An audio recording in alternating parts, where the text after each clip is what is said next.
Bonjour à tous. Aujourd'hui, je vais évaluer un petit aspirateur que l'on peut utiliser sur des meubles recouverts de tissu tels que la literie d'un lit ou les rembourrages d'un fauteuil ou d'un canapé. Il est équipé de dispositifs qui permettent d'aspirer et de détruire les acariens et autres petites bébêtes indésirables. Donc au niveau de sa présentation, il est relativement bruyant car c'est un aspirateur cyclonique. Donc, personnellement, je ne le trouve pas plus bruyant qu'un autre aspirateur cyclonique. Évidemment, il ne faut pas l'utiliser au milieu de la nuit. Donc vous avez un système à double réservoir que vous déverrouillez en appuyant sur le bouton qui est sur le côté. Vous appuyez sur le bouton, vous soulevez les doubles réservoirs en les faisant basculer vers l'avant. Ensuite, vous les dégagez. À l'intérieur de ce système, vous avez en dessous un loquet et l'aspiration de poussière. Vous appuyez sur le loquet, vous déverrouillez donc les deux parties. À l'intérieur de la partie rouge bordeaux, vous avez une crépine, donc un filtre métallique qui retient les plus grosses impuretés que vous pouvez déboîter. Et à l'intérieur de ce filtre à crépine, vous avez une petite mousse qui vous permet de retenir les saletés les plus fines et que vous pouvez également nettoyer à l'eau et rincer facilement. Vous remettez l'ensemble, on remet tout le système, on reverrouille le système, on verrouille. Il faut entendre un petit claquement pour indiquer que le système est verrouillé. Je profite de l'occasion pour vous dire qu'un autre joint, donc un joint de rechange est fourni avec un petit outil de nettoyage. Je n'ai pas déballé l'ensemble parce que ça reste relativement simple. Petite brosse avec une pointe, j'ignore l'utilité d'ailleurs, et un filtre de rechange. Pour remettre l'ensemble de filtration, de réservoir sur l'appareil, le loquet doit être placé sur le dessous avec l'orifice d'aspiration de poussière. Vous l'enclenchez vers l'avant et vous le basculez vers le bas. Et au bout d'un moment, il est verrouillé. On n'entend pas de clic. Donc, il faut y aller prudemment. Ensuite, je vais débrancher l'appareil. Voilà. L'appareil est équipé d'un câble d'alimentation de grande longueur. Donc, d'après ce que j'ai pu voir, a priori 5 mètres de long, avec une prise aux normes françaises. Donc, pas de souci. C'est une prise phase neutre. Il n'y a pas de terre, mais vu que la coque de l'appareil est en plastique, il n'y a pas de risque particulier. Si nous regardons ce qui se passe en dessous de l'appareil, donc vous avez ici une arrivée d'air chaud. C'est pas très brûlant. J'ai mis ma main dessus, c'est pas très brûlant. Je sais pas si ça apporte quelque chose. Vous avez aussi un générateur à ultrasons. J'ai vu ça dans le manuel, dont j'ignore vraiment la fonctionnalité. Ben, je verrai à l'usage. Vous avez ici donc deux rouleaux. Alors ces rouleaux, vous pouvez les démonter pour les nettoyer. Donc vous avez deux loquets orange, ici et ici de chaque côté. Vous les écartez, vous les faites glisser sur le bord. Donc ce loquet par là, ce loquet par là. Et ensuite, vous soulevez le cache. Vous attrapez le rouleau. Donc le rouleau, vous avez une partie qui est très proche du rouleau, qui est très proche de la coque. L'autre partie avec un jeu. Vous glissez un doigt au niveau de la partie où il y a un jeu et vous soulevez le rouleau qui peut se nettoyer facilement. C'est un rouleau a priori en aluminium avec des petites languettes en caoutchouc qui viennent racler la surface que vous voulez nettoyer. Pour le remettre en place, il suffit de remboîter l'extrémité ici dans le système d'entraînement, de rebasculer le tout, de l'enfoncer. L'autre rouleau se démonte de la même façon. Donc vous avez la trappe et ensuite vous avez le même principe. Donc on remet la trappe en commençant par ce côté-là, donc le côté extérieur, ou ce côté-là pour la trappe qui est ici, donc de ce côté-là. Et vous rabattez la trappe vers l'appareil, et en appuyant sur les trappes, parce qu'elles ont tendance à ressortir un peu, vous verrouillez un loquet, vous verrouillez l'autre loquet. Au milieu, vous avez un système à ultraviolets. Donc les ultraviolets ont la particularité sur certaines fréquences de détruire les cellules. Donc il y a un système de sécurité qui n'enclenche les ultraviolets que lorsque les deux petites roulettes que vous avez ici sont appuyées. C'est pas très violent. Le système à ultraviolet n'est pas très violent. Donc je suis pas sûr que ça soit très efficace. Pour moi c'est plus du gadget qu'autre chose.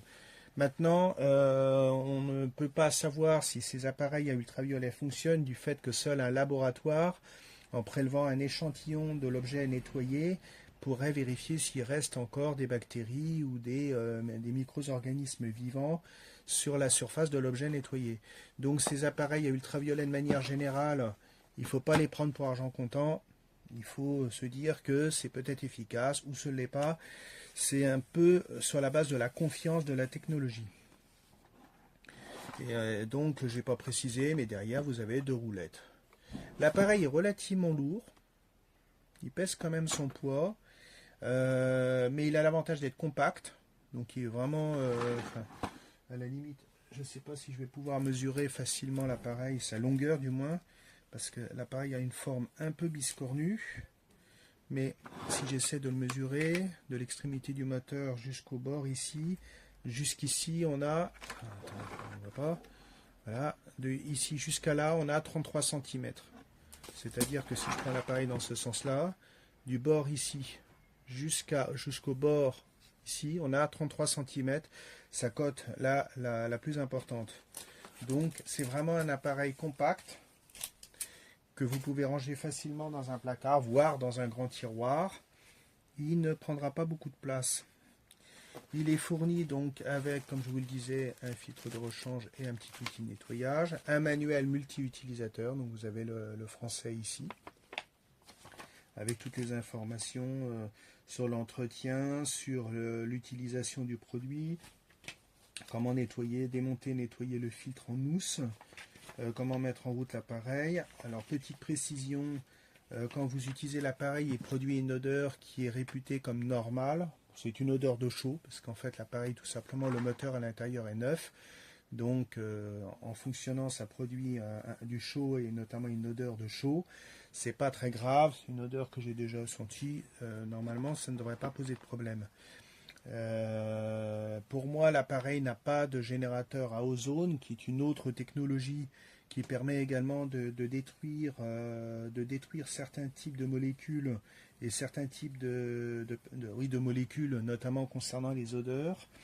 Les générateurs à ozone, personnellement, j'en utilise et je trouve ça très efficace. Cet appareil n'en a pas, tout simplement parce que le prix serait pas le même, et en plus l'ozone est en fait c'est une altération de l'oxygène, de l'air qu'on respire, qui est nocif pour l'organisme, c'est-à-dire qu'il ne faut pas respirer de l'ozone. Donc normalement, quand on utilise un générateur à ozone, on n'est pas censé rester dans la pièce où on fait le traitement, tandis que là, si on avait un générateur à ozone dans l'aspirateur, étant donné qu'on doit manipuler l'appareil pour l'utiliser, on serait obligé de respirer l'ozone. Donc il n'y a pas de générateur ozone, à mon avis, pour cette raison-là et pour une raison de coût. Mais par contre, vous avez donc ce générateur ultraviolet dont l'efficacité est ce qu'elle est. Donc je ne peux pas vous dire c'est bien, c'est pas bien. Ce que je peux vous dire, c'est que la puissance des UV n'est pas énorme. Je vous fais une petite démonstration rapidement. Voilà. Je mets en route l'appareil. Je mets en route l'appareil. Donc on voit les cylindres tourner. J'appuie sur les deux boutons. J'ai l'impression que ce sont surtout les LED latérales qui fonctionnent, que la LED centrale n'a pas l'air d'être particulièrement lumineuse. Donc je doute fortement de l'efficacité du système à UV. Bon, il y est. Maintenant, il augmente aussi le coût de l'appareil. Donc, à la limite, il aurait peut-être été mieux d'avoir un appareil identique à celui-ci sans la fonctionnalité d'ultraviolet et qui soit un petit peu moins cher. Voilà, mais écoutez, je pense que j'ai fait le tour de cet appareil qui, a priori, est un très bon appareil. Je le testerai plus en détail sur mon canapé ou sur mon lit un petit peu plus tard. Là, c'était, on va dire, une première mise en train. Je regrette simplement que le carton de l'appareil ait été endommagé pendant le transport. Ça, c'est pas normal. Il a été défoncé. complètement défoncé, comme vous pouvez le voir ici. C'est voilà, il a été défoncé. Ça, c'est pas normal, c'est le gros point. Donc, c'est pas une évaluation concernant l'appareil, mais ça fait pour moi partie des choses à signaler. Et sinon, en dehors de ce gros point noir qui, heureusement, n'a pas eu d'impact sur l'appareil et les accessoires eux-mêmes, le reste me paraît tout à fait sympathique. Voilà, écoutez, je vous remercie de m'avoir regardé et de m'avoir écouté. Et je vous dis à une prochaine fois. Eccoci qua, oggi con aspirapolvere per materassi. Come potete vedere, molto compatta, con un serbatoio. Abbiamo il filo presasciugo, peccato perché a batteria sarebbe stato molto più efficiente. Poi abbiamo un secondo filtro e la spatolina per pulire eventuali residui. Andiamo a vedere il sotto è composto da 2 rulli che ruotano con delle palette in gomma, ve le faccio vedere. Ecco nel dettaglio una palettina, come potete vedere, è con tutte queste setole in gomma che vanno ad aspirare e ruotano sul nostro materasso. Adesso vi faccio vedere il serbatoio che si sgancia in maniera molto semplice e si apre con un click.